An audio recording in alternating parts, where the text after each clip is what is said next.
Hello and welcome to episode 182 of the Ego Chall Podcast. My name is Preston Byers, and as always, I'm joined by my co-host, Justin Binkowski. And on today's episode, we are talking Black Ops 7. The next Call of Duty title has been revealed officially by Activision and Treyarch, and we're here to talk about it. We're also here to divulge our wish lists. We both came up with some things that we hope, some that we think could happen maybe, some that we know is definitely not going to happen, but we would like it anyway. But we'll break it all down into our wish list. But before we get to any of that, how you doing, Bink? Yeah, doing all right.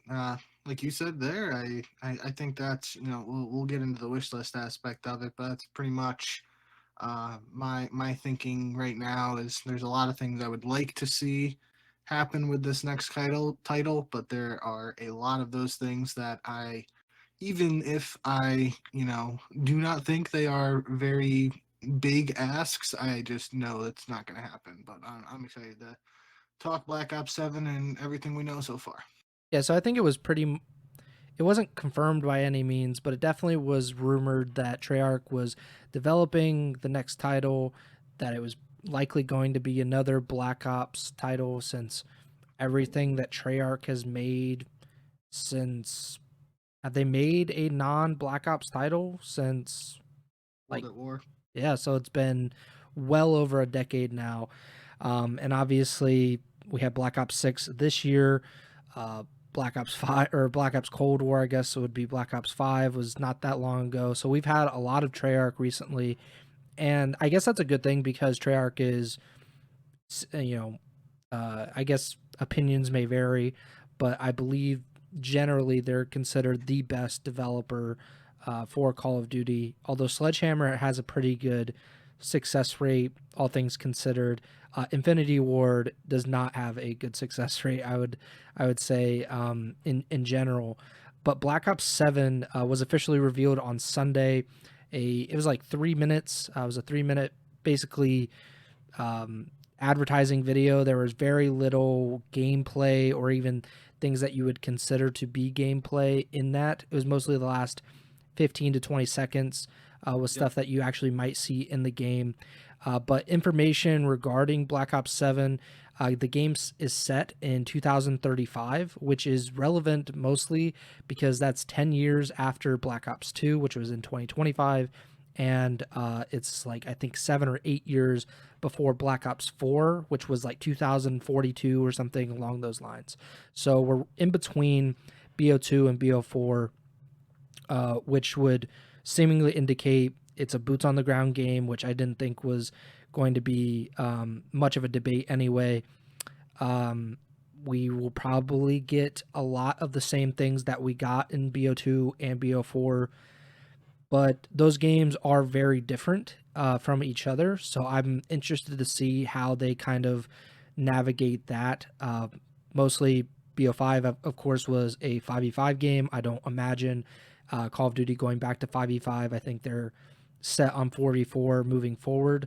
But Black Ops 5 also had stims, had 150 health.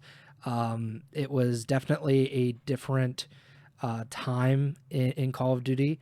I think that's kind of like the first modern Call of Duty from what I like, a different era, I guess. It started a new era, in my opinion. But in that video, the teaser video, a new Warzone map was teased. Wingsuits were also teased, which could be an indication that Blackout is coming back, which obviously was very, very popular when it was in the game, and then was replaced by Warzone, obviously, full time. The transit bus was teased at the very end of that video. Round-based zombies were confirmed. I don't know exactly how this was phrased necessarily, but people were saying that, I guess the people that got the embargoes on Twitter, they were saying that all brand new multiplayer maps, like it was all new or all new multiplayer maps, which, I can see it being all these maps are brand new, or just kind of like you're getting new maps. I don't know necessarily which one it was, but I have an opinion on that coming later. Specialists were also potentially coming back. Obviously, that was part of BO4, and it was part of a lot of the Call of Duty games in the past. And then there was no release date revealed at the end of the video. It just ended, but I don't think any of us think it'll be anything but October or November 2025. Your, I guess, initial thoughts after seeing that teaser video online? Yeah, I mean, like you, there's not really much to take away from it, at least from a competitive standpoint. I Mm-hmm. mean, um, the the cool, the meat of the trailer is for the campaign. Yeah.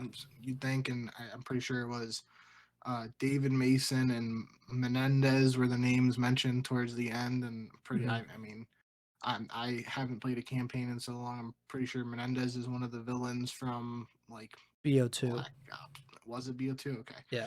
Um, and then Mason from Black Ops 1. I think David is the son. Yeah. Yeah. I think So it's pretty much a continuation from BO2. I think that was the last campaign that I completed was BO2, and I'm fairly certain. I know Menendez was the main villain, and yeah, I'm pretty I know sure. the name enough at Yeah, least. and David Mason, obviously Alex Mason was the protagonist from Black Ops 1, that campaign, which is hailed as like one of the greatest campaigns of all time. Oh yeah. And so David Mason is his son, and I'm pretty sure he was the protagonist in Black Ops 2. So it's kind of just a continuation of that story from BO2. Okay. Um. So yeah, in terms of like the Ego Chall podcast listeners and anybody who um is hoping for early competitive details and whatnot on COD esports aspect of Black Ops 7. It's really nothing much to gain from this video at this time. I do think like Preston said, that like 15-20 seconds at the end there, um, seemingly like there's the couple seconds where it's the people flying in. Everybody seemingly thinks that's Warzone. I know even like Tim the Tatman commented on it. Is it Blackout 2? And Tim the Tatman was basically like, I don't know how they do this every year. They drop some quick teaser and they get me excited for Call of Duty again. And he was seemingly pretty excited if it is Blackout 2. No confirmation on that, obviously. But right after that, there's like a guy who's like just shooting a gun, seemingly was invisible for a second. He wasn't. That's what got me thinking, and I'm pretty sure I saw some other people thinking like maybe it's specialists, and that if the before that was the Warzone battle royale part, then that's multiplayer, and then after that is like the zombies with the bus and whatnot. Like that's like basically showing the three main parts of a Call of Duty title. So um that really, if there is you know any validity to that, it's very possible that invis part could just be something in campaign and it's not carried over to multiplayer. But um, I think really that's the only major thing that stuck out to me from a potential competitive aspect, is if specialists do return in any form, if there is some sort of active camo or invis specialist or whatnot. That's obviously a pretty big deal, and could have a big impact on what COD Esports looks like in 2026. So that was my initial takeaway, really. And I was looking on the Call of Duty YouTube channel earlier today because I just kind of wanted to see what the timeline was for Black Ops 6. And and from what I saw, Black Ops 6, the first video about it on the YouTube channel was May 28th, 2024. And then COD Next, where you really get to see how the game is played on kind of a wide scale, was August 28th. So 3 months after the fact. Obviously, we're 2 weeks after that for the official reveal or a confirmation for BO7. So I don't know if that schedule will hold for COD Next, and it'll be sometime in September. We'll have to wait and see. I also see that the full reveal stuff came at the Xbox Games Showcase last year for BO6, and that was June 9th, which obviously was this weekend, and that's kind of how it came to be for this reveal. So I'm not sure how it's gonna play out for BO7. It's probably gonna be a while, I would imagine, until we actually get like a gameplay, like in depth. Like I think they're gonna drop info and bits and pieces, and probably have like these recorded, pre-recorded Q&A sessions or whatever. But I'm not entirely sold that they're actually going to reveal a ton of information that is relevant, at least to us, for a little bit. I mean, even I just in general, like even with you outlining the timeline there, I'm pretty sure I felt like last year felt like it was like pretty late, and if this year is already later, like October is 4 months away. Yeah. So like they realistically don't have that much time to wait. I mean, unless it's just a very different release slash launch window than what we're used to or anticipating. Like I guess it could, in theory, be like an end of November release, and then that would give them more time to do teasers and trailers and whatnot. But end of October, early November is seemingly most likely based on the track record, and like November 11th is like probably like a like absolute latest in comparison to Yeah. so I'm pretty sure my one friend Billy, shout out Billy, his birthday is November 10th, I believe. And what would be, it's not Veterans Day. There's some holiday around that time. No, I think Veterans Day is November 11th. Okay, so that's what it is then, because it used to like the early COD launches when I was in high school and stuff used to line up with that, and like it would be around that time, and you would have like a long weekend or something from school, and you'd get more time to play and whatnot. So that feels like that's like the latest. So even like November 11th is literally 5 months from today. So like there isn't that much time realistically left for them to hold out. So we should be getting some info soon, even if it's not like tomorrow. Like based on that timeline you pointed out, maybe in a month we get something else, and then by August they had the full reveal. September is usually the beta, and then after that we get launch. So we'll see what happens though. It should also be noted that, and I'm not sure exactly how much this plays into it, but last year, or BO6 was the first COD that was like completely under Microsoft's control, True. because the sale wasn't completed until October 2023, which was a month before that game came out. And then obviously the following year was BO6. And so maybe it is something, maybe a new kind of plan for Microsoft going forward, because I kind of get it. Like you want to push it as far back as you can in terms of like rolling out this information, getting people thinking about and talking about the next game, because then they stop or reduce how much time they spend on this game, how much, more importantly to them, how much money they spend on this game, and then kind of start thinking about the next one. So I wonder if that has anything to do with it, that maybe they just want to delay, when people kind of shift their focus from BO6 to BO7 in this cycle. And I mean, that's a competitive concern as well. We talked about that so many times over the years, where especially when the Call of Duty season would go later than it does currently, because now the season ends in June. This year it's late June, but some years we've had champs in like August, September, and by that point, the next game is basically like taking over the headlines. So people don't really focus on the game that the pros are playing on. So we'll see how it works out for them. But I think that might be something to watch out for. Maybe Microsoft has something to do with that.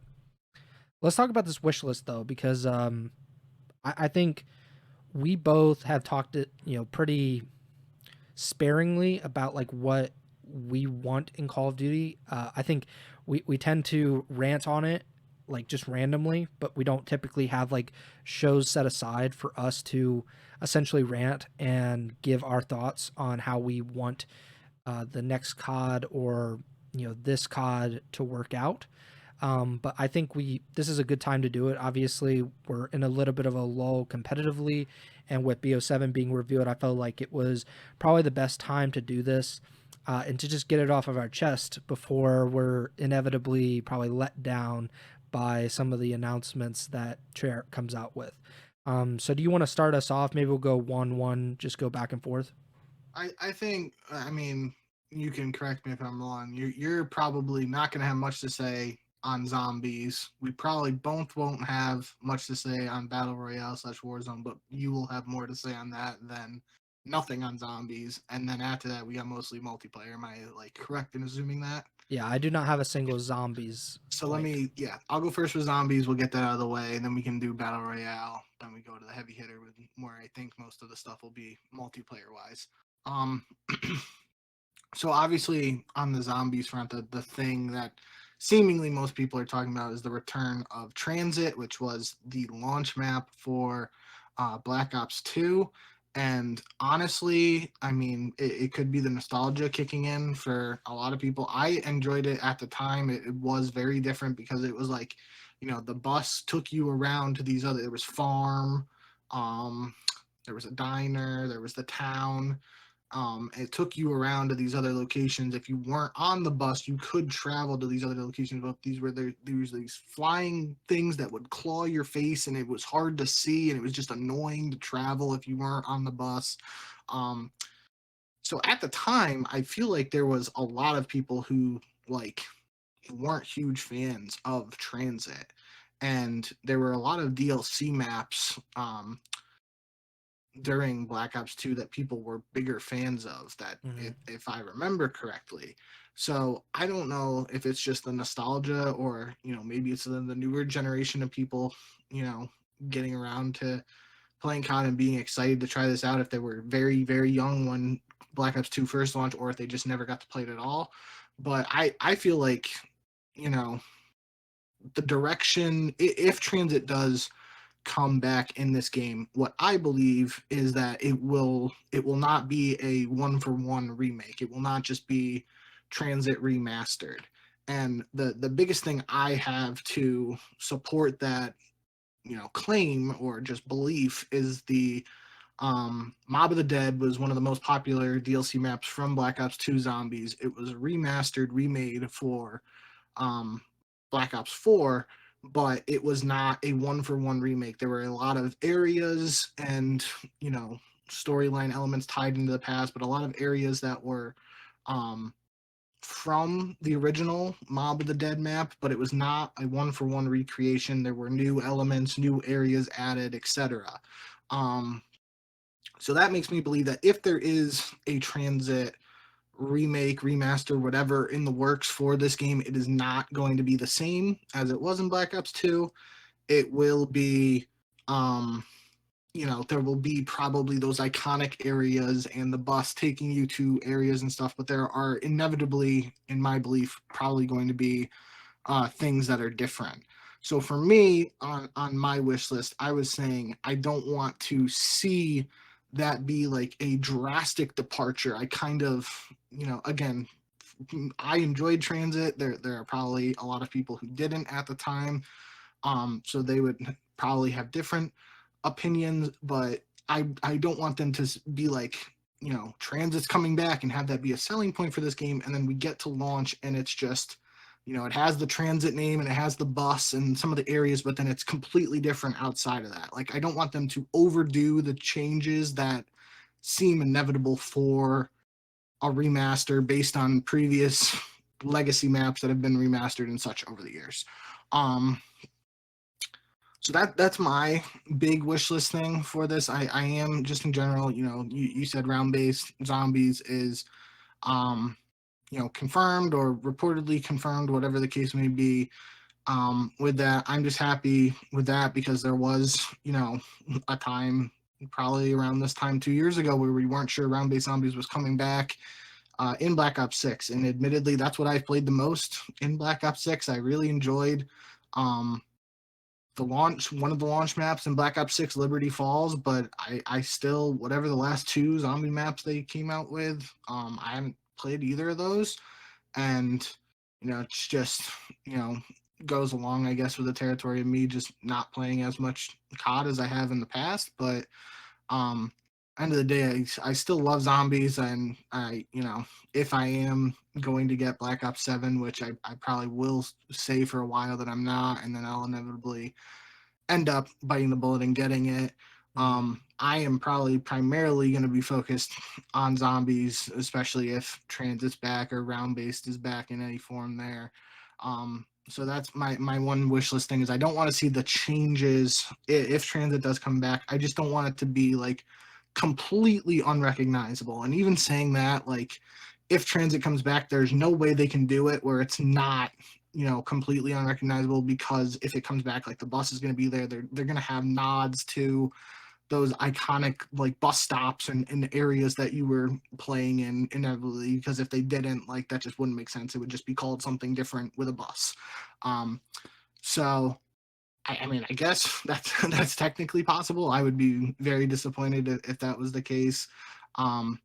But I still I'm a holdout and wait till we get more details and whatnot on the zombies front. But that is my, very quick reaction there to the initial news. If Transit does come back in some form, just I don't want to see it completely overdone and just basically like putting a ton of makeup on it and just being completely unrecognizable to the map that I truthfully did enjoy 10 plus years ago. Yeah, I obviously am a complete novice with zombies. I never really got into it, even in like like the first few games that it was a part of. It was just never really part of my MO.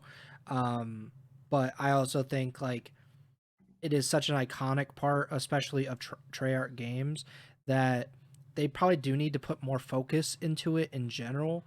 I know that the moneymaker is Battle Royale, and that's kind of what they, that's their bread and butter now. And they completely focus on that and try to monetize that as well as they can. But I think there's a whole new generation of Call of Duty players that don't have this connection to zombies the way that your generation did, Yep. where you grew up with it basically.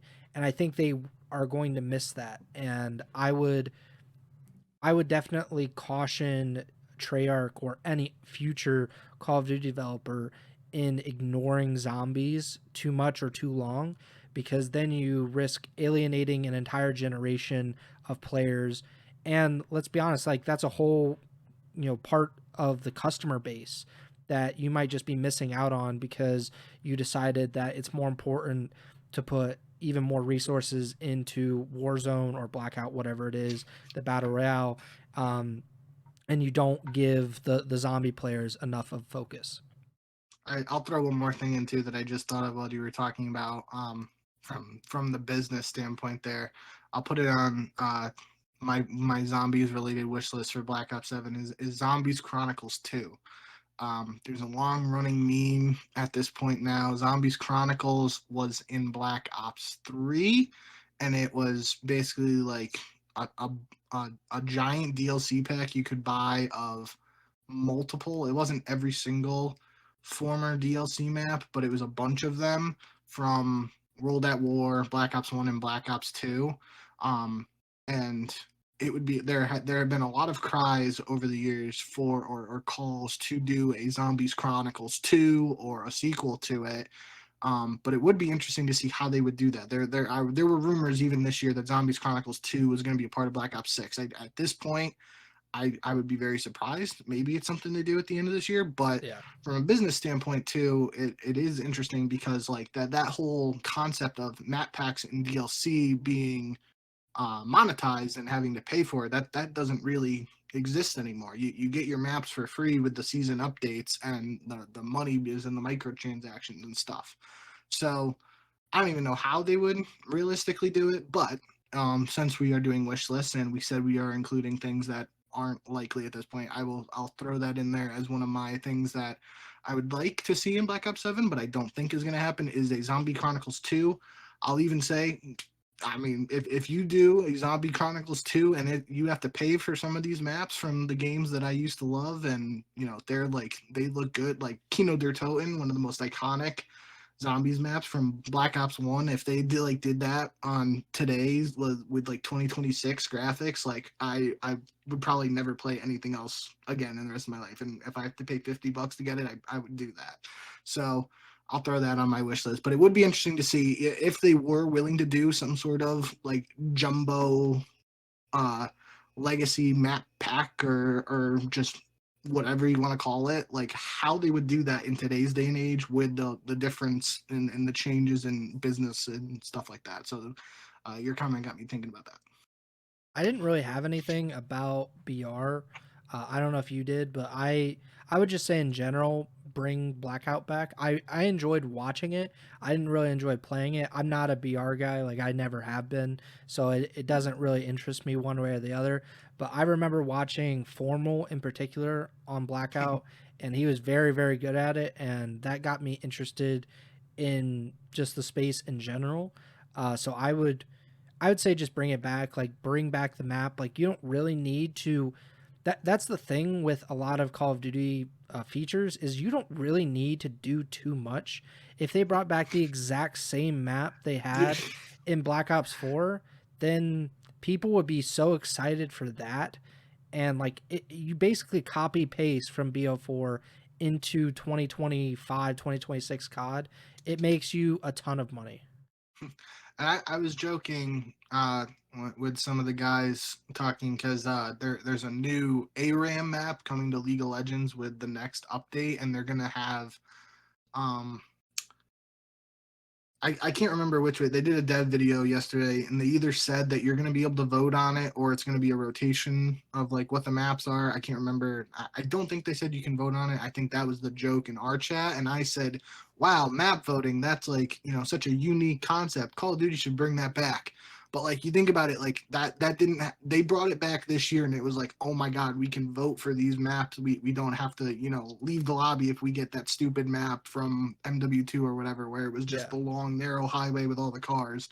Um, so like you joke about you know, overdoing it or whatever. But like, there was the year where they weren't gonna have red dots on the mini Yeah, map, and exactly. then they brought back the red dots on the mini map, and people were like praising it like it was the greatest change ever. And it's like, well, that's really not a change when it was a thing, and then they took it away and they brought it back. Like it just should have never went anywhere. That's like with map voting and some of this other stuff. So, rant aside there, on the BR front for me, another take that I think isn't extremely popular is I really did enjoy Blackout when it first came out. And I think the initial launch of Warzone is inevitably, or just, unquestionably like the biggest BR success for Call of Duty. I think in my eyes, it's like OG Warzone, then Blackout, and then like Warzone 2 and whatever else has come after that is after that.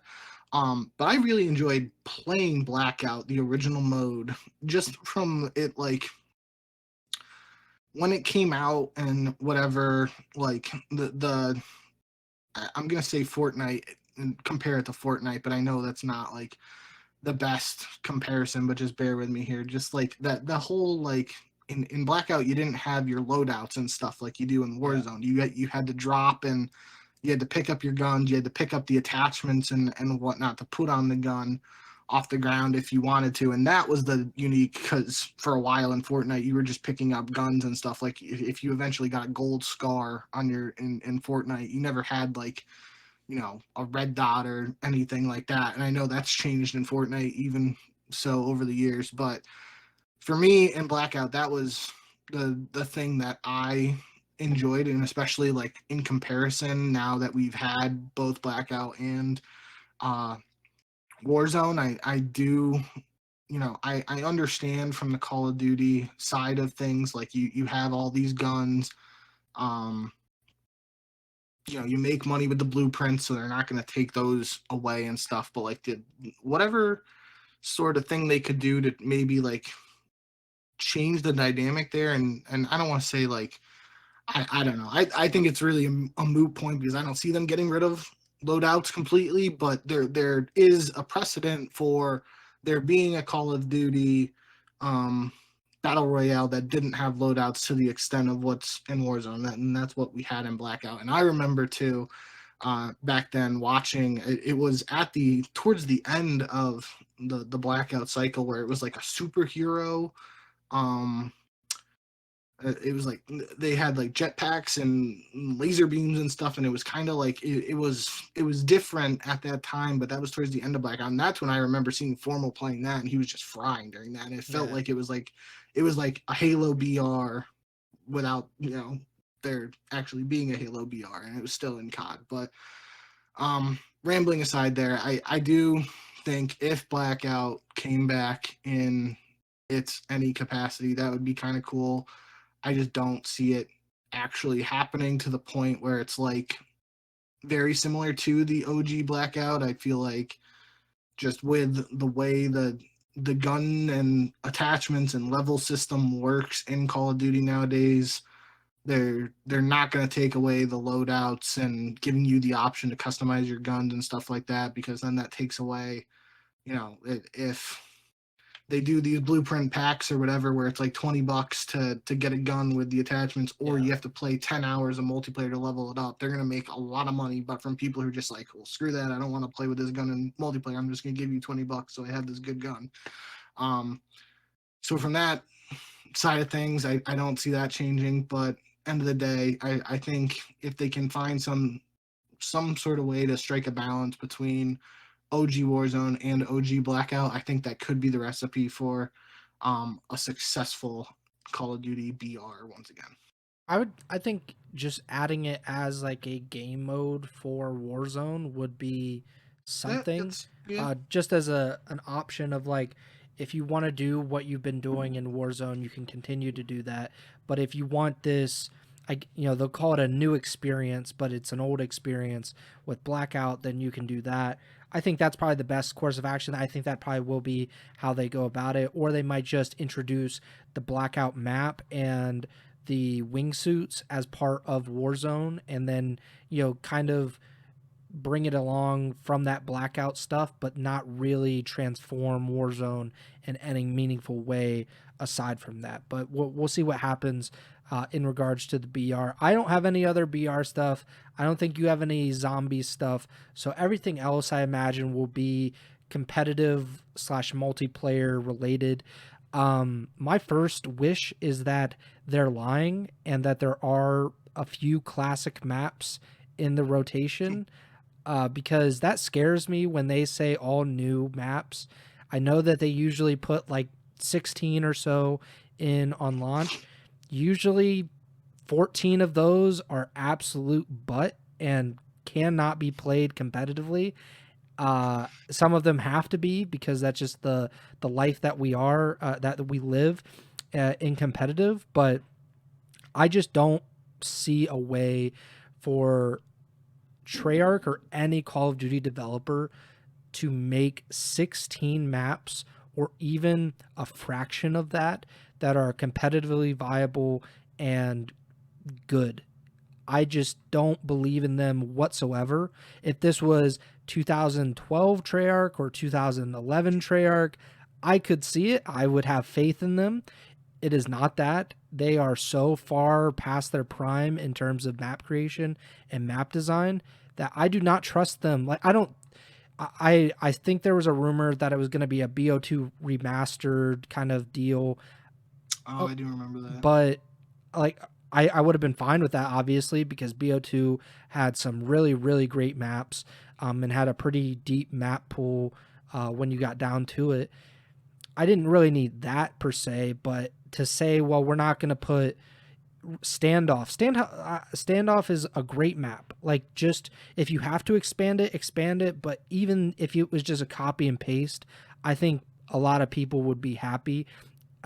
Same with Raid. Obviously, Raid was in, I think that was Cold War. If I'm not, no, it was Cold War. So we've had, and obviously Hacienda from BO4 was in this game. Fringe is coming in from BO3. Just don't limit yourself, especially on launch, where I know they're probably under some kind of time crunch, or it's been a tough development period. Don't put so much pressure on yourself. please do yourselves a favor, I guess, and make some classic maps, just so competitively we could have some for launch. Only thing on that front, I'll say it would have been MW. Was it MW3 that had the MW2? All the remastered maps at launch, or was that? Yeah, because it was back to back, right? Yeah. So So yeah, that I was think they had them only. all. Was that only last year? Am I like faded right now? Yeah, No, that it was. was. Yeah, I think it was. I'm It's getting the been timeline mixed up, it's been a long but time. that's the only thing I'll say on the front of, like, we've seen the extremes of this debate to the point where, like, there are no remakes at launch, and then there's just remakes at launch, and even like especially from a competitive standpoint, like MW2. The OG MW2 was a game where Hardpoint didn't exist, and then we were running into issues where we're seeing maps like Skid Row. um Trying to think of some of the other maps that, like, didn't work for Hardpoint, but for lack of you know remembering exactly how it all went down, I just remember that was a thing. Like, at the start, we were saying that, like, you know it's cool to have these OG maps back, but, like, especially from a competitive standpoint, we don't know how they're going to work on these modes that, especially like Hardpoint didn't exist when OGMW2 and these maps were being played. So how they translate to that, um, that's going to be a thing here, especially depending on what game some remakes would be for in Black Ops 7. Um, but I did put something similar on my wish list. I said, my thing is good original maps, but I'm okay with a couple of banger remakes if necessary. And I do agree, thinking out loud, like, I'm not going to put my faith in these devs to deliver over 10 really, really solid,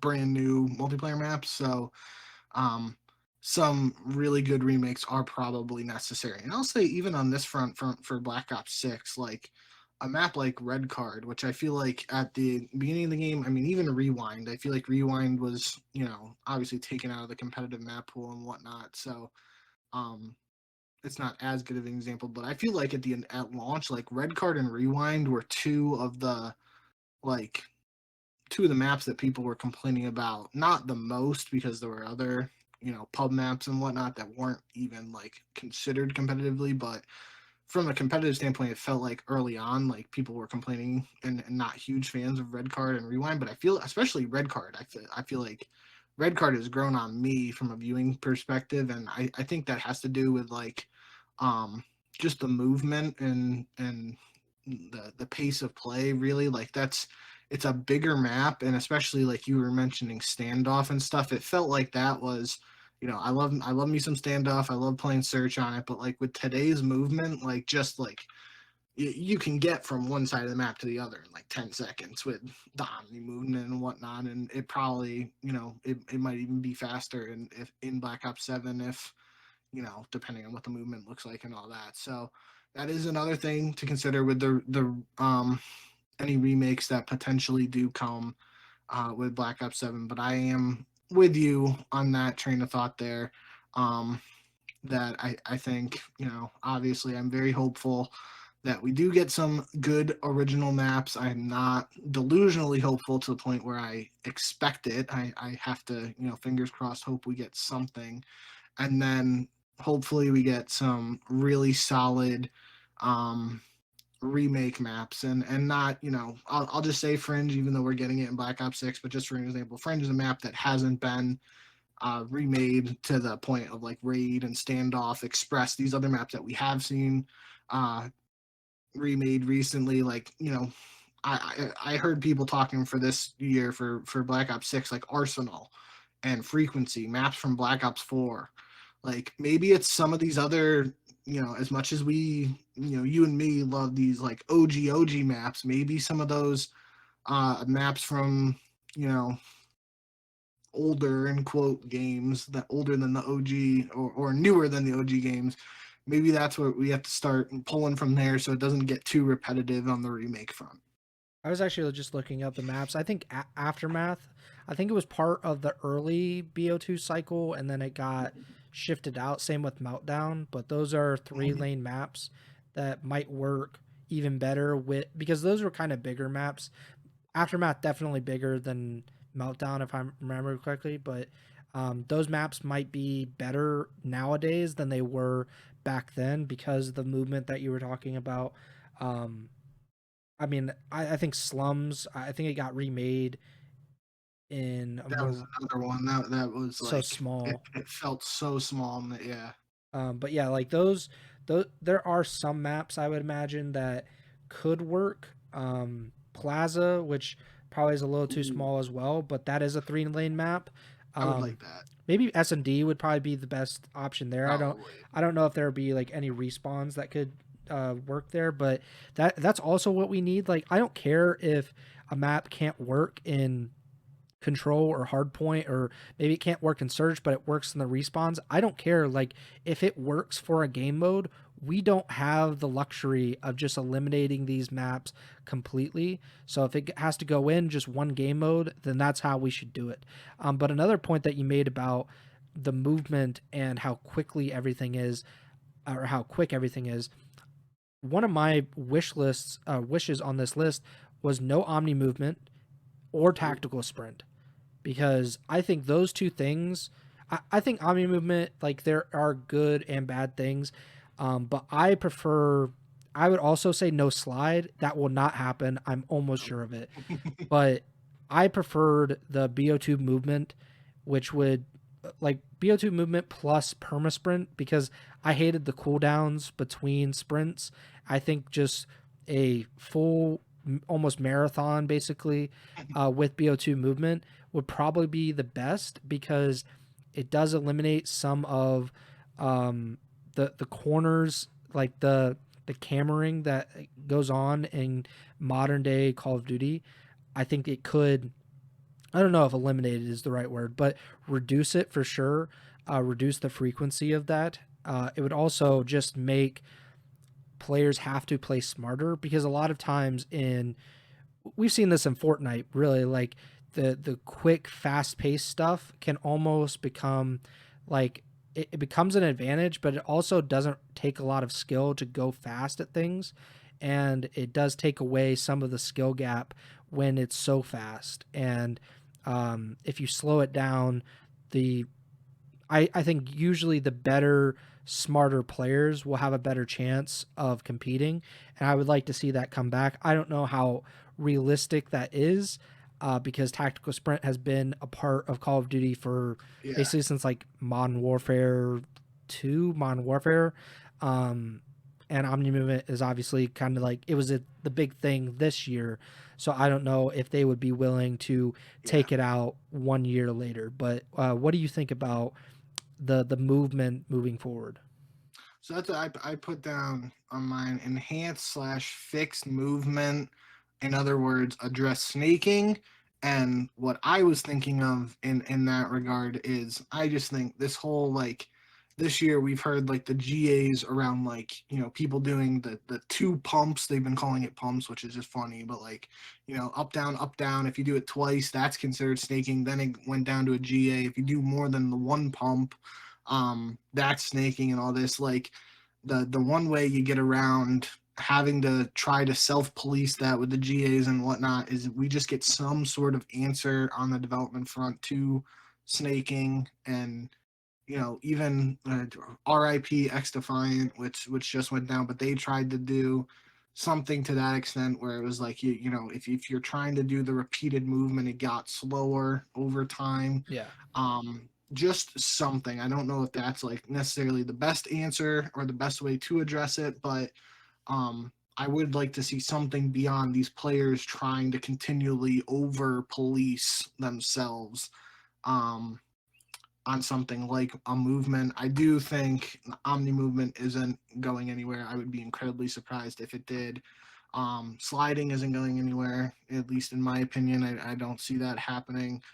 tactical sprint or the auto tac sprint and whatnot. That could be interesting if they did decide to address that. That's probably the one area they could maybe make a change, but I don't even know if they would be willing to do that. So um, that is interesting to consider. But yeah, I do think the movement's going to be a key uh, topic of conversation no matter what it ends up being at the end of the day. We're just going to have to see what it actually will be. But I do, we had this conversation a few episodes now, like when we were talking about like the eras and competitive and whatnot. And I think, you know, with Omni movement coming last year, I think for now at least we're in the Omni movement era, and I would be very surprised if they were just like willing to scrap it completely after 1 year. Yeah, me too. Shout out Jay Hearn in the YouTube chat. But yeah, I don't think it's gonna happen. That's one of the, I just hope it happens, but I'm pretty much sure that it won't. At least be this year. It would have to be some larger uh, push for this to be changed, and I don't think that is the case whatsoever. I think at the beginning of the games, that's when people have the most fury for a lot of this stuff. For Shotzi is all makes hay pretty much every time a Call of Duty game is released, where he shows off some ridiculous movement. But then a lot of those things don't come up in competitive that often because a lot of these players are just very good at movement in general, and they're able to adapt even if they aren't like as graceful as Shotzi. They're able to adapt to the situation. At the same point though, like I just think the faster we make Call of Duty, the worse it typically is, especially with respawns. Sometimes in the respawns, it's like there's no way to keep up with this action. Like they're just going way too fast, and especially in hardpoint specifically, where slowing it down might actually make it more dramatic and therefore more entertaining. But yeah, we'll see what happens with all of that. Do you want to go with another one of your wishes? Well, Jay Hearn just said in chat here, did y'all hear about snipers supposedly coming back in? I did not hear that, but I ironically had it in one of my wish lists. I guess we can kind of loop it in Yeah. with weapons. So one of the things I had on my hopeful but most likely won't actually happen is I said I don't want the snipers to be so overpowered to the point that I don't want them to be super overpowered so they can be used in competitive. But I think just at this point with what's going on with GAs and stuff, it would have to, I don't even know what it would have to be, because over these last Yeah. couple of years they were like doing like no attachments on the snipers, and even that wasn't allowed this past year. Um, so like I don't even know what would actually have to happen for the snipers to be allowed, but that is something on my wish list. I think some of the coolest moments in um, competitive over the years have been, snipes and Hmm. and special moments like that. So I would love for them to return, especially for S&D. Um,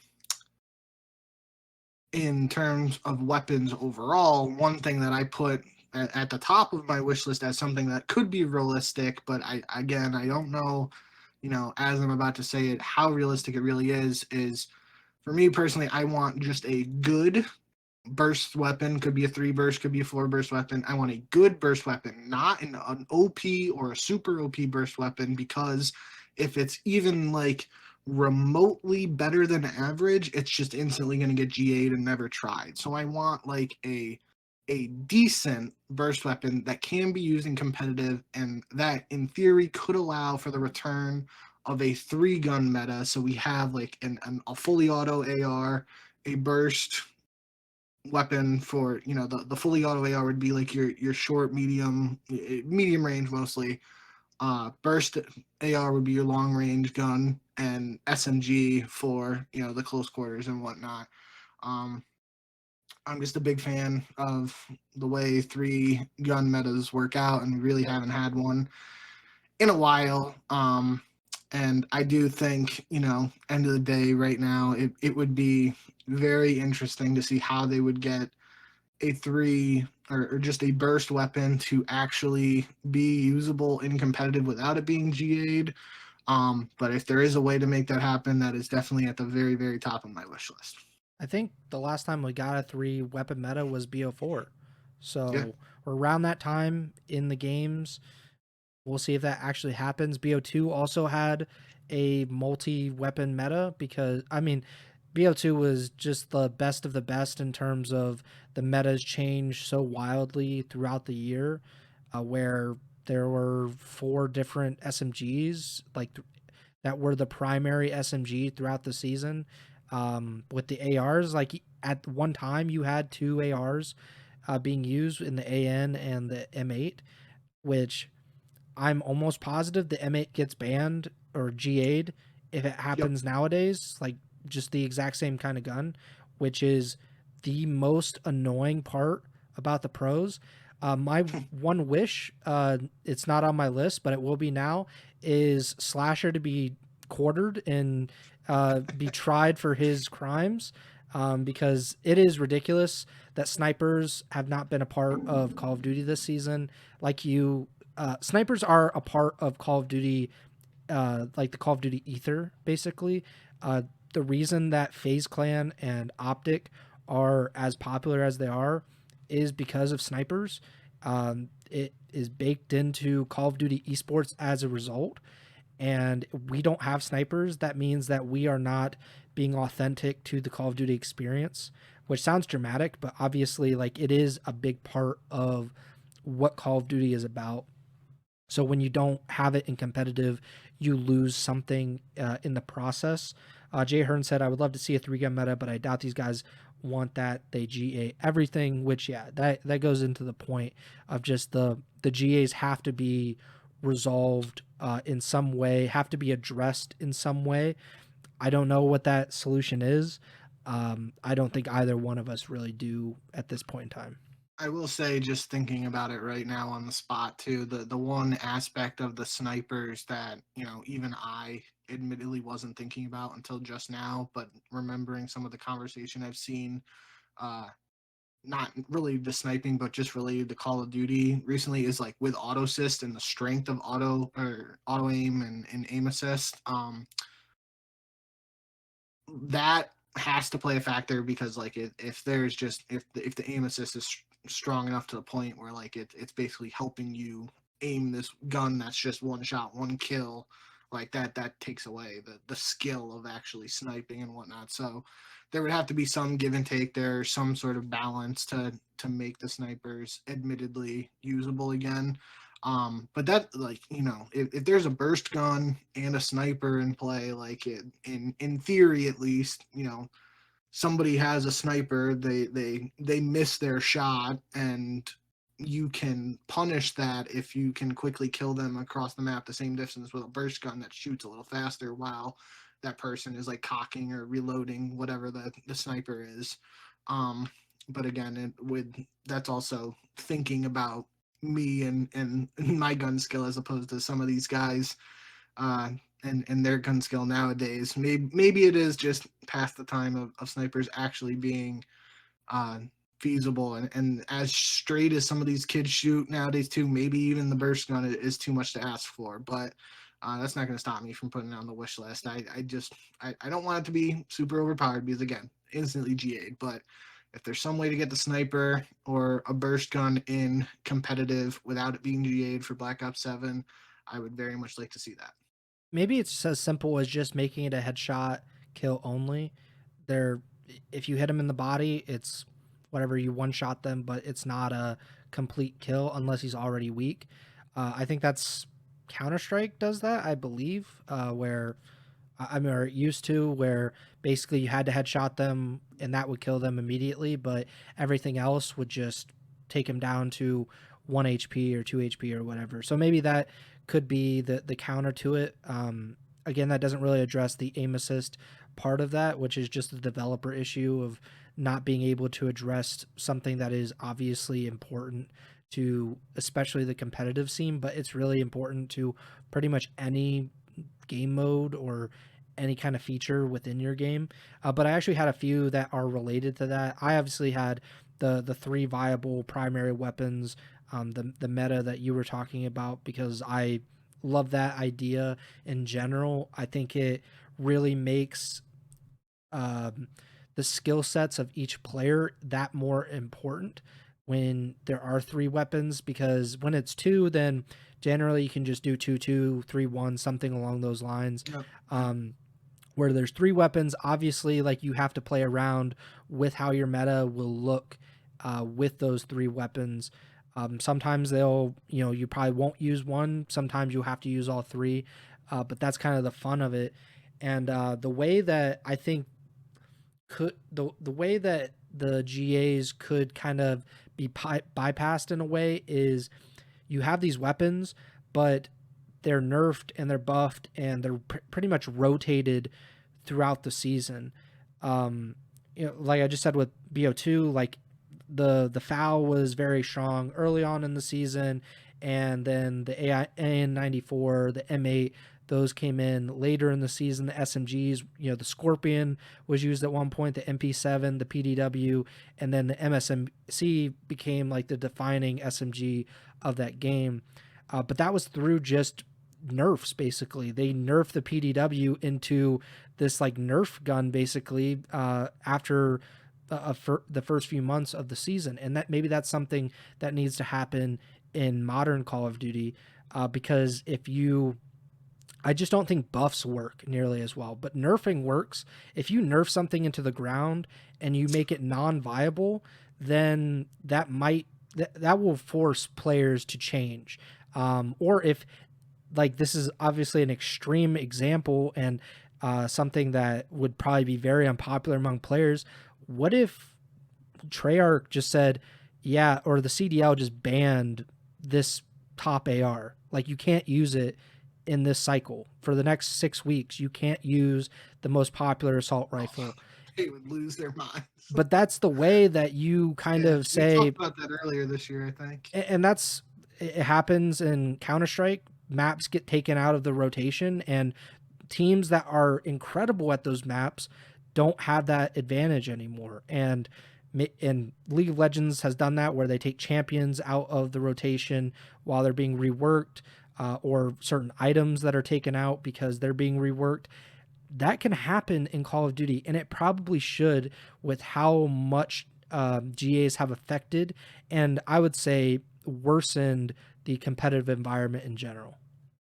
The only issue, just again to play devil's advocate here and bring up both sides, like it's all fine and dandy to sit here talking about nerfing guns and whatnot, but like we're sitting here, a couple 2 weeks before champs or whatever, and we don't even know what patch champs is actually going to be played on, right? Like there's been that whole discourse this year where like the Jackal was nerfed on the 3.5 patch or whatever, and the pros haven't even played it because it like completely messed up Codcaster or whatever. So like you can, in theory, the developers could do these nerfs that you're talking about, and then it doesn't even get to the pro play because something else happens and it's not able to, the patch isn't able to be implemented and whatnot. So that's something else we'll just tie in with the wish list and bring on is one, fix Codcaster if that's the overall issue, but two, make sure that like these patch cycles are actually being able to be used accurately and on time for the competitive season. Yeah, there was kind of an aside to that for me, was, and something I talked about a few episodes ago, maybe 5 or 10 now, that the seasons coincide with the CDL schedule.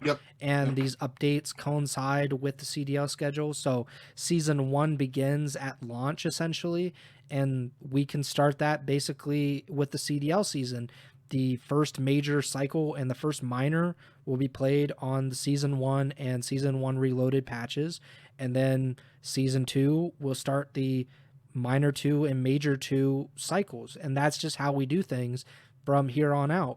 Obviously, there will be some issues because nothing is ever easy with competitive Call of Duty, but that would give players some time to get used to these changes, and I would also spice things up, because I think a lot of times the CDL season can become a slog because you're seeing the same maps and you're seeing the same weapons being used over and over and over again.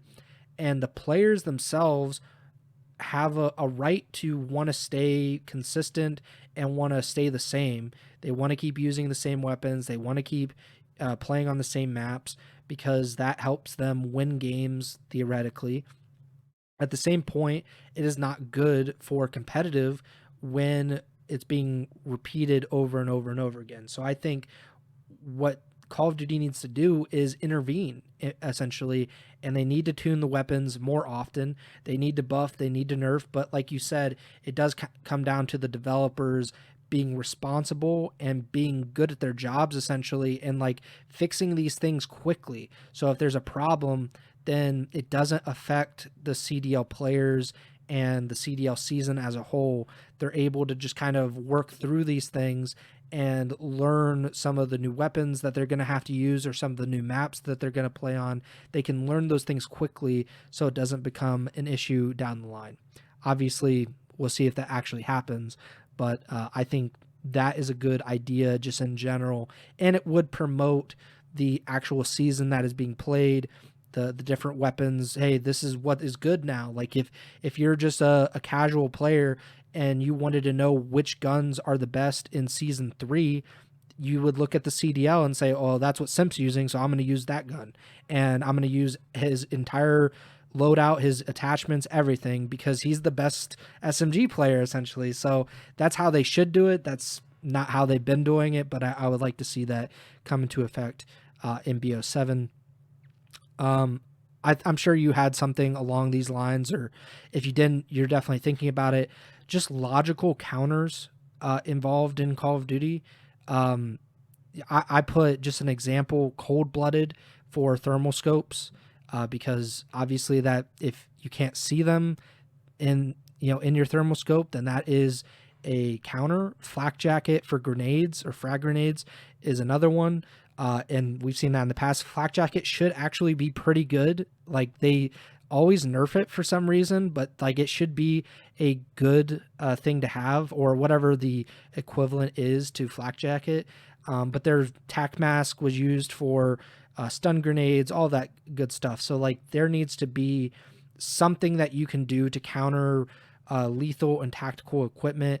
The perks should be involved. There's a lot of different things you could do with that, but I just think in general that's what Call of Duty is missing nowadays, is this outthinking. Like, I'm going to use a smoke here because smokes are usually GA'd, but like I'm going to use a smoke here and I'm also wearing cold-blooded, so you can't just use a thermal scope to just see through the smoke. There needs to be some kind of thinking involved in Call of Duty in general. Yeah, I mean, I think I had on here right after I did my snipers thing, I said not overpowered / fixed smokes, so they can actually be used in comp again, but at the end of the day, they'll most likely be GA'd regardless. You kind of just took that a step further with the whole counters thing, so I definitely agree with you 100%. I thought you were going to say this earlier. I don't know if it's on your wish list, so I'm just going to say it now, just because it feels like we're kind of like teetering around it and just mentioning it is something from Black Ops 3 with the ban and protect system. That's not something on my wish list. I was actually someone who I liked ban and protect. I was a little trolly with it. There was that perk with that like what was it? It wasn't overclock. It was the other afterburner or something where it was like you get the extra boosts. I'm thinking of the one where you had to use it so you didn't show up on the mini map if you were using it. Yeah, I know what you're talking about. And I used to ban that, so like people had to play boots on the ground because obviously that's what I liked. So yeah. I was a little jolly with it, but that is something in theory that could return if we're talking about counters and whatnot. I don't think it's going to happen. I think a lot of players would be against it, and so I think that is taking it a little further, but I do agree with your point on the counters and whatnot. That is definitely just an element that is missing as a whole. And if there is a way to bring smokes back in, even if it's like the self-policing GA of like one smoke a team, if it's a smoke where you can't one-way it or overly use it and you literally are just using it like, I'm smoking this play or this place off so we can push through it. And then 2 rounds later, you smoke the same spot and the other team reacts to it, but you're just going to a completely different direction. Like that element is missing without usable smokes and these counters and stuff like you're saying with cold blooded. Even in some of the recent games, like they've had the equivalent of perks like Tac Mask and Flak Jacket, you said, and they haven't even worked at some points. Yeah. Like it's been like you have these perks on, they're just doing nothing, even though they're supposed to be counters. They don't actually work the way you would think they do.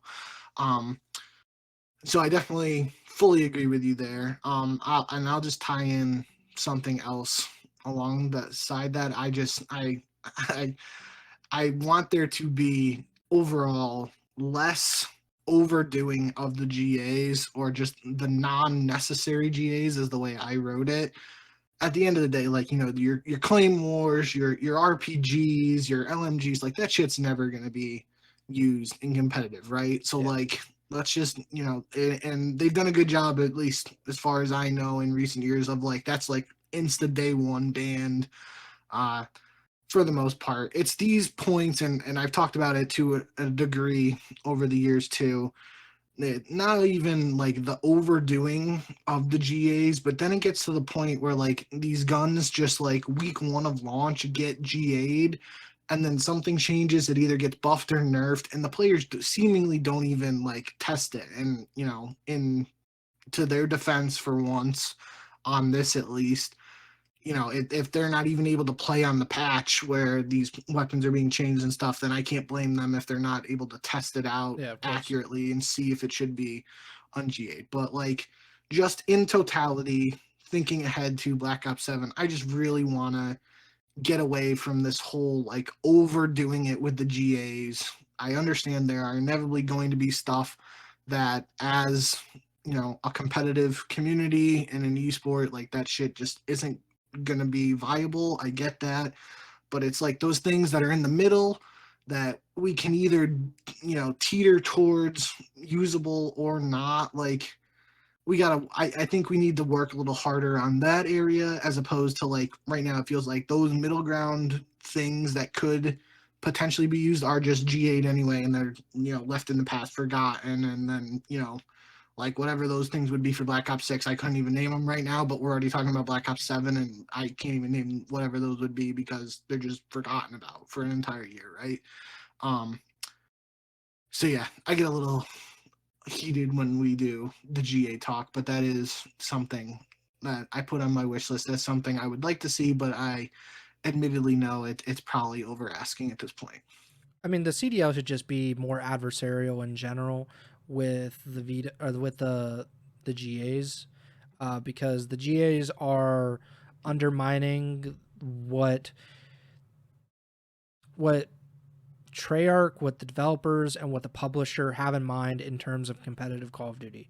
So they should take that as you are screwing with our bottom line, essentially. I don't care about Treyarch and Activision's bottom line, but that's how they should view it. They should take that real seriously, and they should crack down on it. And what I think is the crackdown is, oh, you want to use this weapon? It's banned. It's banned for the next month. Have fun, figure it out. Like, you're going to have to use these weapons that you don't want to use. And yeah, it's going to be unpopular. You're going to see a lot of complaining on Twitter over that month, but they're still going to use the weapons that they were never going to use in the first place. And what you said is, it's an undeniable fact because other pros have said this. Pros have said, oh yeah, like, we just don't want to have to go back and test this AR after we banned it 4 months ago. And that's understandable. Why would they? Why would they waste time, essentially?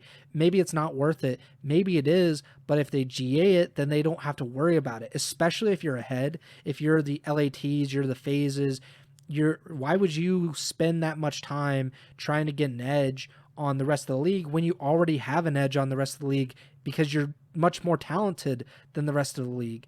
And that's where the CDL has to intervene. And I think the ban protect system, I said it at the time, it was a good idea. It was a great idea, maybe.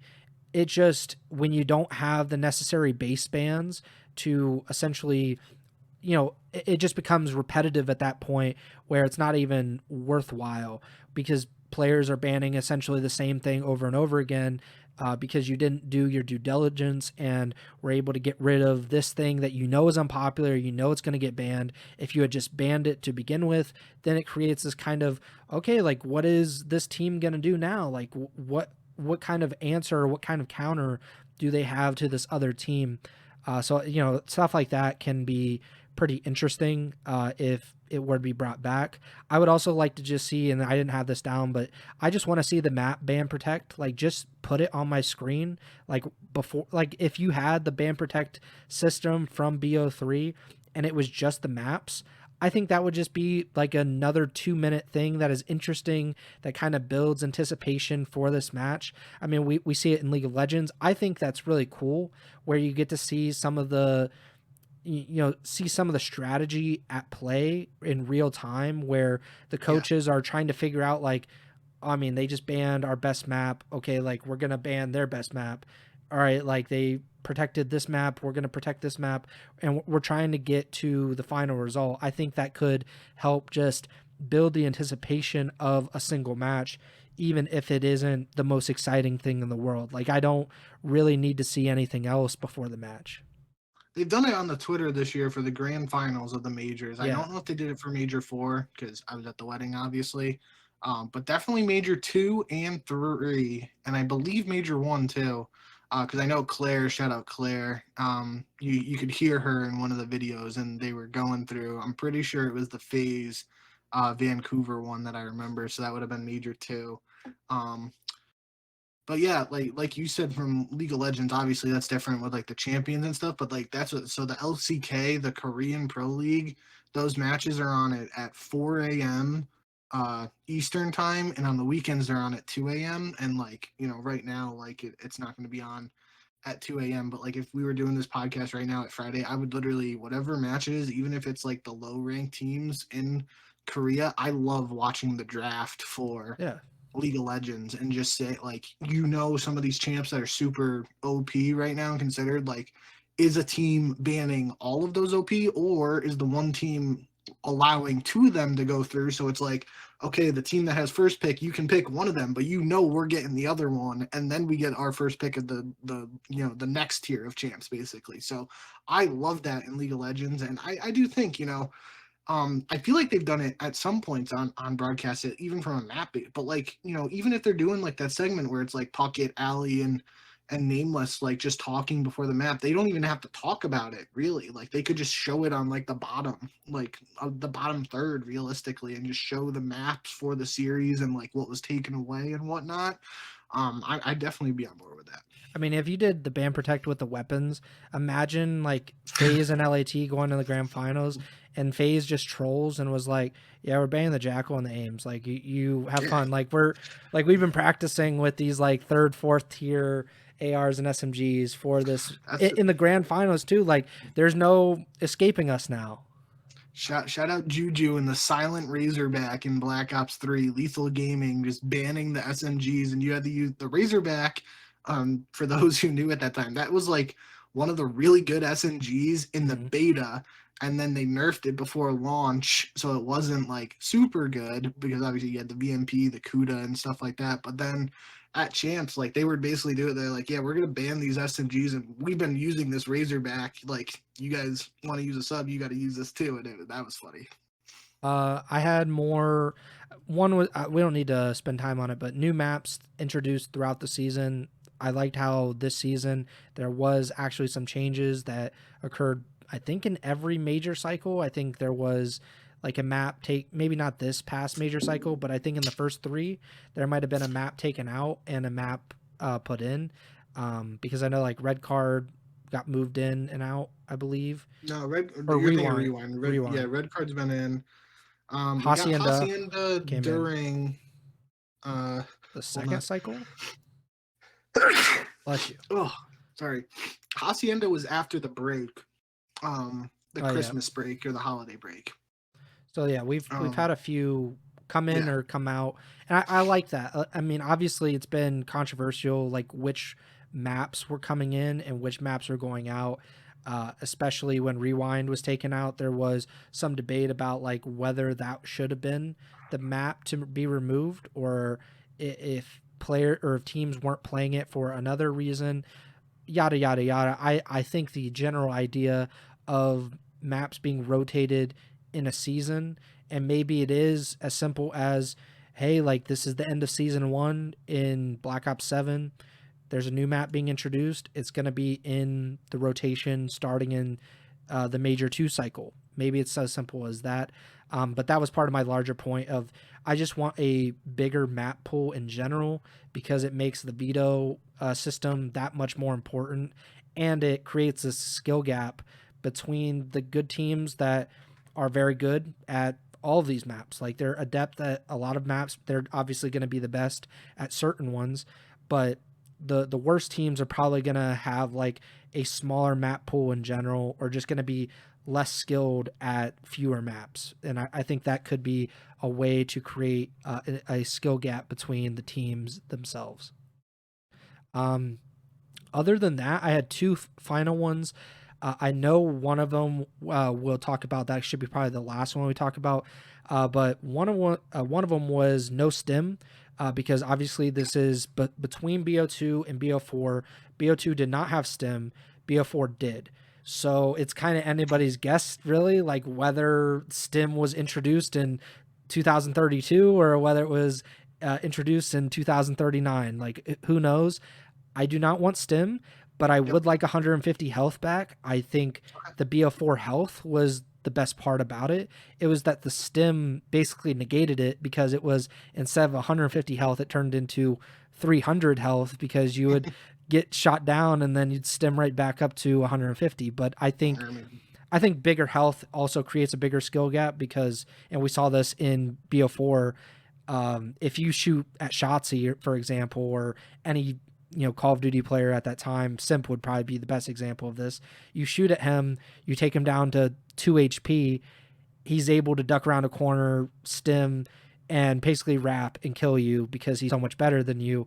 I think just larger, bigger health. Basically, if you have 100 HP, then that could be just like a very quick time to kill, and that reduces the skill gap. So I would like to see 150, 200 health, but just like no stim, just a normal health regen. yeah, on that front, I'll just say I agree. No stem, but I like the current TTK, so I wouldn't change anything there. And Jay Hearn said in the chat, what do you guys think about bringing bracket reset back? Um, I mean, it won't happen. That's one of those things It that won't. it would be in the hopeful, but most definitely will not happen. At the same point, like, it is a very good advantage for the winners bracket team. I just don't think there's any there's not that much clamoring for it, right? There's no, like, the pros are kind of used to the system now. I know people complain about it when the winners bracket team gets smoked by the losers bracket team, but that really hasn't happened too much this season. So there hasn't been that excuse basically for players to get mad about it. I don't really care one way or the other. I do think in general it could be confusing to new viewers, but at the Yeah. same point, like, I mean, you, I don't know, like, that's just double elimination tournaments in general can be confusing to viewers, because that's Yeah. not something that actually happens in the real world with traditional sports. No, that's what that's the argument we've heard over the years, is that the bracket reset and everything would be too confusing Yeah. to some casual viewers and stuff. And I can get how it might be confusing, but I don't agree with that. Like, it's not rocket science, right? Like, I think that's just, if that is true, that's basically like assuming the worst of the audience and just being like they can't comprehend something that isn't like mind blowing. But yeah, end of the day, I do agree that I think the winners bracket, there is a lack of a distinct winners bracket advantage right now. Just the vetoes isn't enough, in my opinion. Um, we saw it at the start of the CDL. I'm pretty sure in MW 2019 champs, uh, they started the grand finals of Yeah. champs with a 1-0 map advantage, and I think that's taking it to the other extreme. I don't agree with just giving someone a map win, um, especially if there's no reset. So I don't really have a good answer to what it should be. I do think the bracket reset could come back, but I agree with you that it won't.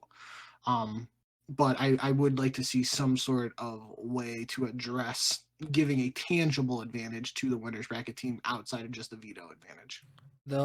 I don't think this would address your concern. It actually might make it worse. My solution would be, let's say they played originally in the winners finals, Oh, and you just continue the series, but it I love the becomes best of continuations. 11 series Yeah. now instead of best of 5. The only problem with that is like when they don't play each other previously, but then you might just start it from best of 11, like you have to win first to 6 maps, or just make it a best of 7. I don't know what the solution would be in that scenario where they haven't played each other previously, but I think the continuations, the one concern I have is not about the momentum, because we've seen it go both ways, and that kind of makes me think that it doesn't have as big of an effect as it would seem to have. My biggest problem is, say a team 3-0s another team in winners finals, and then they get beat 2-3 in the grand finals. They won 5 of the 8 maps in that series, or 5 of the 8 maps against that team, and still lost the tournament. I have a problem with that. I think to beat or to win a tournament, you have to, at the very least, like, beat that other team by as many maps as they beat you, if that makes sense. I think there needs to be some kind of evenness with that. But again, probably will not happen. I think we're just going to see this type of grand finals continue to be the norm. And I would like to see best of 9s, best of 11s come back, where it does incentivize teams to get very good at all of the maps instead of just the 5 that they play typically. But that also takes a bigger map pool in general for that to work on a broad scale. Anything else that you have on your list? The one that I had, we've been talking a little more focused on the CDL and competitive front. So I guess really the last thing that I had on my list that like is an absolute must in my opinion, is just like addressing the hacker situation, especially as it pertains to ranked. Um, I've played 0 games of ranked in Black Ops 6, but I know that at least I don't remember exactly when ranked launched with this game, but I feel like it was very early and I'm pretty sure it was close to launch. I don't think it was right at launch. But like there was like that initial burst of like people being excited about that, and then just the hackers seemingly ruined it. And like even like, I just feel like a lot of people that kind of pushed them away from it, and that kind of like coincided with eventually leading to some people playing Marvel Rivals over COD and Yep. stuff like that. So it's like, I don't, I'm not a developer. I don't have all the answers and what they can do.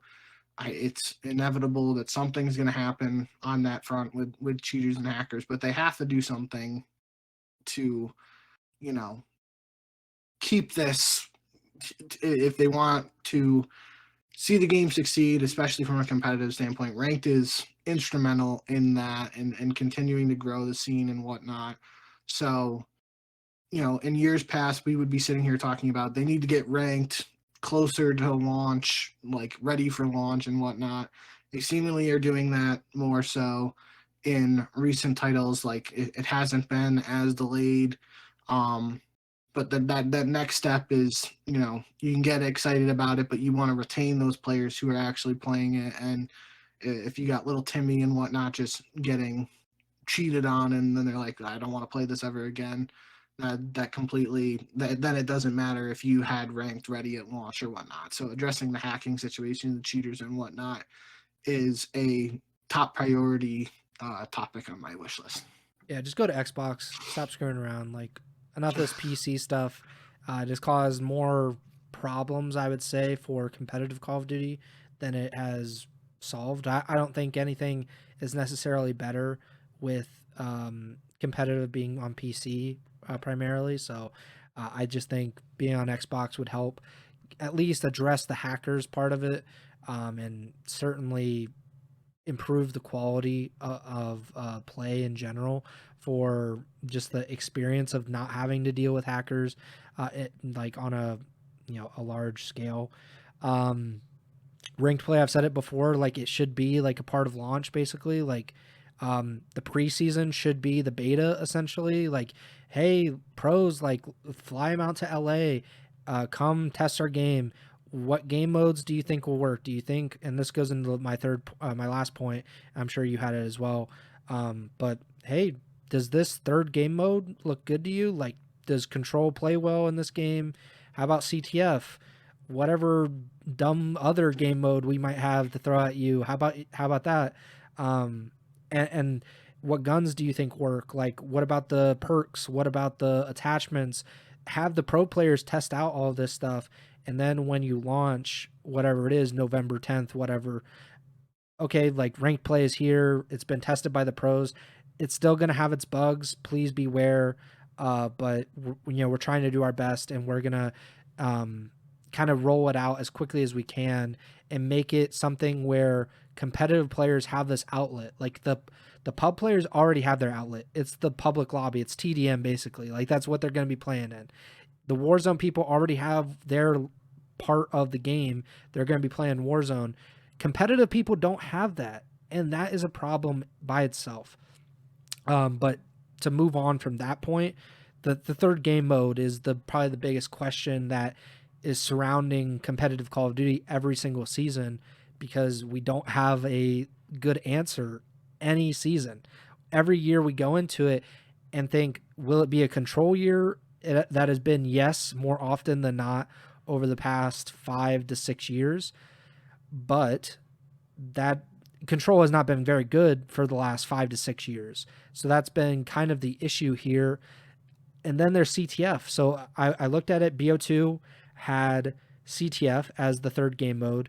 BO4 had control. It was the first COD game to have control in it. Yep.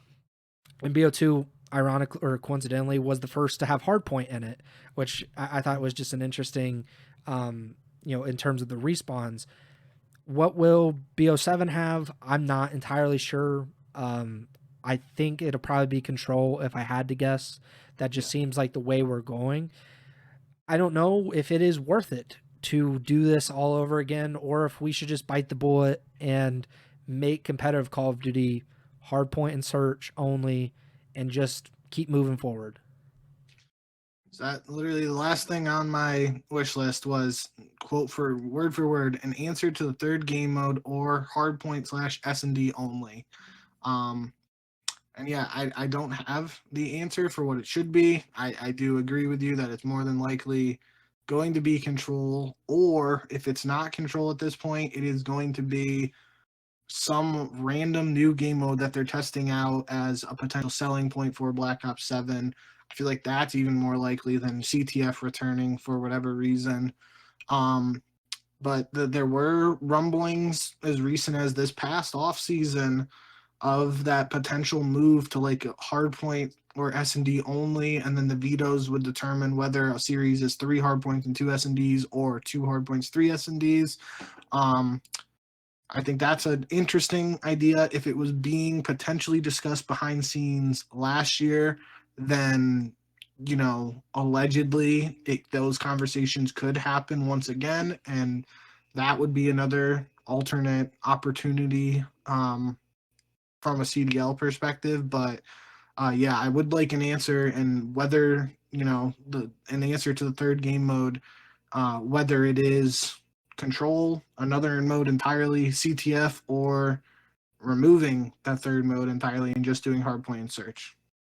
Yeah, I don't know what it'll be. Yep.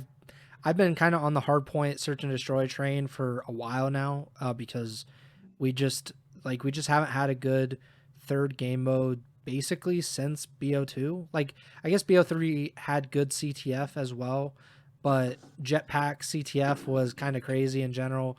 I never really was a huge fan of Uplink. I'm probably in the pretty small minority on that one, but that was kind of what we had for a while. I don't know what the solution is, but I tend to think that Hardpoint Search and Destroy would be the way to go for the foreseeable future, unless we got some. It would have to be some creative game mode where we haven't thought about it at all before, Yep. and it's something new, essentially like Hardpoint, which is not like some out of the box idea because it's essentially like King of the Hill in Yeah. Halo. But I don't know, like I've always thought about like what if COD had TDM as their third game mode, just like Halo has Team Slayer. Like that would be crazy. I'm not wishing for it. I would like just to see almost like a preseason match, like what that would look like with competitive players playing either TDM or Kill Confirmed, because either one would be pretty funny.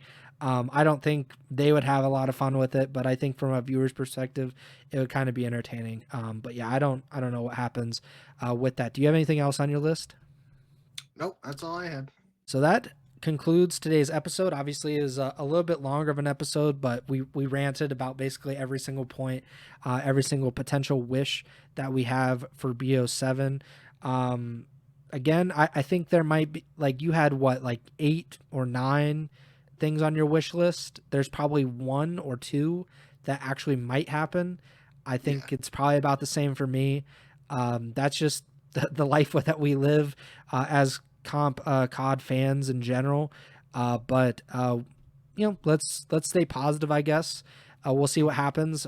Like I said, it could be a while until we actually get some concrete information, and more importantly, like video and gameplay to see what BO7 is going to be like, where we can take something away from it, other than, was that a bus? Was that transit? Was that Blackout? That's all we're going off of right now. But I think we'll get more of that over the next few months. But yeah, that does it for today's episode. Please like, subscribe, or follow the podcast feed wherever you're listening or watching on. Shout out Jay Hearn in the YouTube chat for showing love. Follow us on Twitter at JBink with 2Ks, at Pres Byers, and the podcast tour is at Ego Chall Podcast.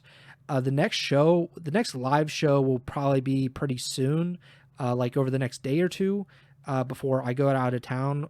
But if you're just a podcast listener, you're on the feed, or you subscribe to the YouTube channel and don't watch the live streams, but you actually like watch the videos, then you'll be getting the podcast probably at the normal time.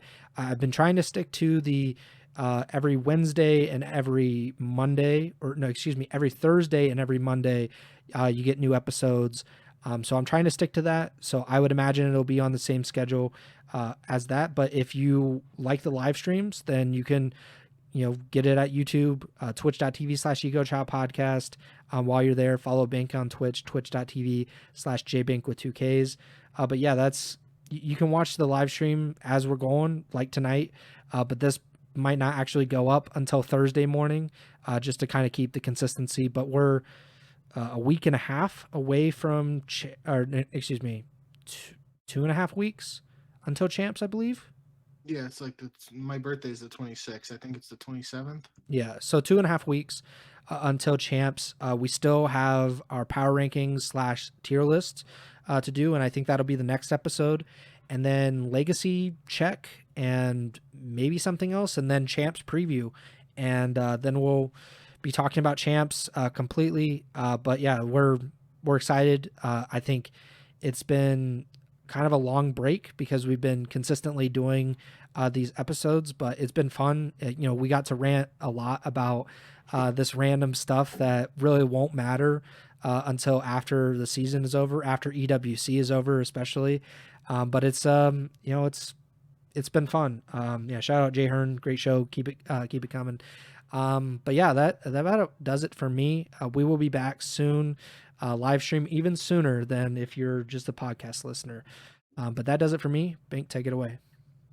Yep. Thank you guys, as always, for all the support. Shout out Jay Hearn, like Preston said. Appreciate all the love in the YouTube chat. And yeah, it's getting late, so I'm done rambling for now. Thank you guys for tuning in. We'll see you back here next time. Obviously, this was mostly Black Ops 7 centric episode, but like Preston said, we got some champ stuff to dive into pretty soon now, and That'll probably be the focus for the next couple episodes. So if you're getting excited for 2025 champs, then stick with us on this journey and tune into the next couple shows, and we'll be glad to have you here. So yeah, that's it for me. Thank you guys for all the love. Shout out everybody showing love and supporting in the chat, all that good stuff. And yeah, remember to send the chow.